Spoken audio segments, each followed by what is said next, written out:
Hello everyone, this is GameroftheLost here, and welcome back to the Ninja Gaiden playthrough.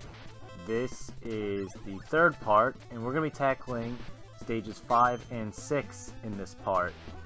This stage and stage 6 were actually both recorded in one take, unlike stages 3, 4, and 7, where I had to record multiple times to get a good playthrough going.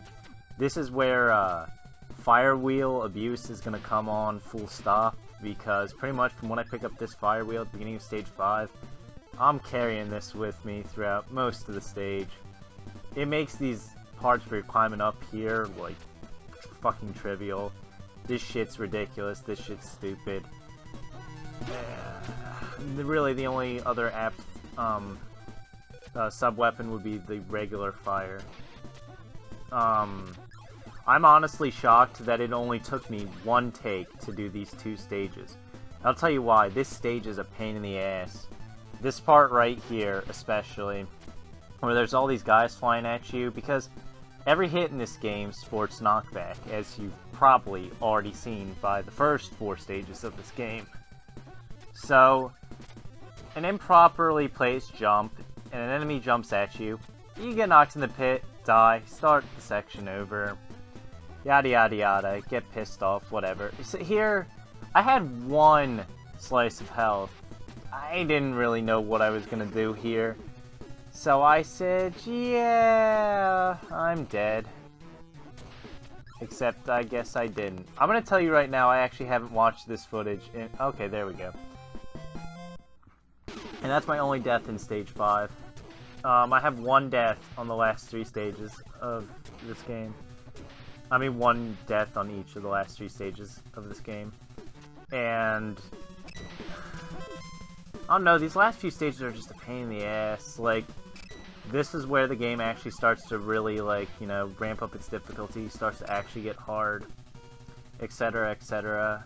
I mean, here, where in this version of the game, where the game's difficulty curve evenly, you know, it slowly gets harder the further you get on. So, I mean, it makes sense that these last few stages are going to be, you know, a lot harder than the first 4. And it wasn't like the first 4 were cakewalks either. They had their moments. But really that first half of stage 5 where all those enemies fucking bombard you is like the worst of it. Like this here, this shit is trivial compared to it. I mean, you just keep running along, kill whatever enemy is in front of you, never look back, and you're good.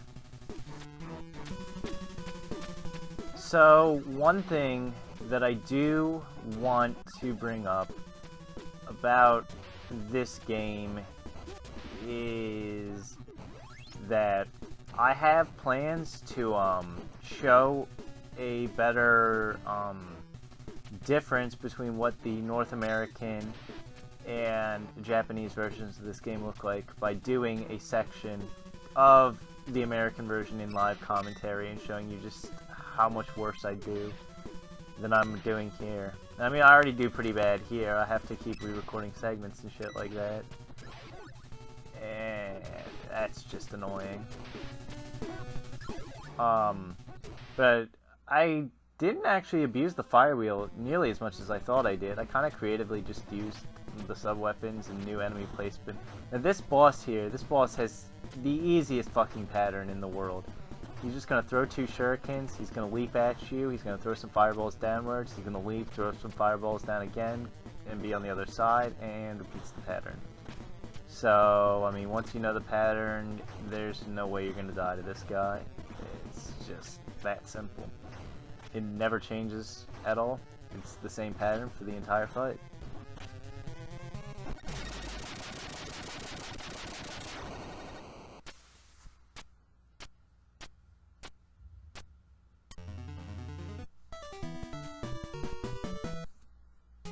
So, stages 5 and 6 were actually originally recorded as 2 separate segments, which is why there's that little pause there before I get started. So this is stage 6, and this stage's gimmick is that, well, at least for the first half of it, it's an ice level. And you know what an ice level means. Hits that sport knockback. I'm gonna tell you right now, I'm shocked that I did not have to re-record this. I was absolutely certain that at some point an enemy was gonna knock me into the pit, I was gonna be pissed off about it, and just want to re-record it. But that didn't end up happening. No. Where I died was actually much stupider. So this climb up here is another spot. Well, this is where I get my fire wheel, and you're gonna see me carry it for the rest of this stage up until the end. This stage, from what I remember, actually was a lot shorter than stage 5 was. Or maybe not a lot, but like a little bit shorter. Like, I don't think this took me as long to finish. It's just this part right here is the worst. Like, if you're not carrying a fire wheel, you can't see it, you can hear it, but you can't really see it just because of the fact that, of how motion capture works with the NES for some reason. And if you don't have the fire wheel, you're just gonna get knocked into a pit and die. It's annoying. You know, this section here is really easy. I mean, as long as you're still carrying the fire wheel with you, nothing can really touch you here. That's kind of a lot of segments in this game, and it's kind of unfortunate. I was kind of hoping to have a lot more to talk about, but I've kind of realized that as I get later on into the game, that this is what my game plan for like every stage from this point forward.